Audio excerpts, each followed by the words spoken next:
ಇಂದಿನ ಜಗತ್ತಿಗೆ ಅತ್ಯುತ್ತಮ ಉಡುಗೊರೆ ಯಾವುದು ಗೊತ್ತೇ? ಅಪರಿಮಿತ ಹಣವೂ ಅಲ್ಲ, ಅತ್ಯಾಧುನಿಕ ಸೌಕರ್ಯಗಳೂ ಅಲ್ಲ, ಅಥವಾ ದುಬಾರಿ ಗ್ಯಾಡ್ಜೆಟ್ಗಳೂ ಅಲ್ಲ. ನಮ್ಮ ಜಗತ್ತಿಗೆ ಬೇಕಿರುವುದು ಸರಿಯಾದ ಮಾರ್ಗದರ್ಶನ. ಪ್ರತಿದಿನ ಬೆಳಿಗ್ಗೆ ವಾರ್ತೆಗಳಲ್ಲಿ ಕೇಳಿಬರುವುದು ಎಲ್ಲೆಡೆ ಅಪರಾಧಗಳು, ಆತಂಕ, ಗೊಂದಲದ ವಾತಾವರಣ. ಎಷ್ಟೇ ಪ್ರಗತಿಯಾದರೂ ಜನರ ಮನಸ್ಸಿನಲ್ಲಿ ಶಾಂತಿ, ನೆಮ್ಮದಿ ಕಾಣಸಿಗುತ್ತಿಲ್ಲ. ಆದರೆ ಒಂದು ಗ್ರಂಥ ನಮ್ಮ ಬದುಕಿನ ದಿಕ್ಕನ್ನೇ ಬದಲಿಸುವ ಶಕ್ತಿ ಹೊಂದಿದೆ. ಅದೇ ಶ್ರೀಮದ್ ಭಗವದ್ಗೀತೆ.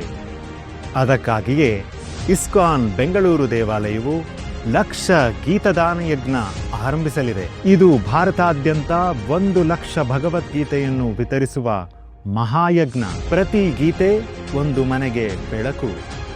ನೀವು ಈ ಪವಿತ್ರ ಯಜ್ಞದಲ್ಲಿ ಪಾಲ್ಗೊಳ್ಳಬಹುದು. ದೇಶಾದ್ಯಂತ 1,00,000 ಭಗವದ್ಗೀತೆಗಳ ವಿತರಣೆಯಲ್ಲಿ ನಮಗೆ ಸಹಕರಿಸಿ. ಹರೇ ಕೃಷ್ಣ.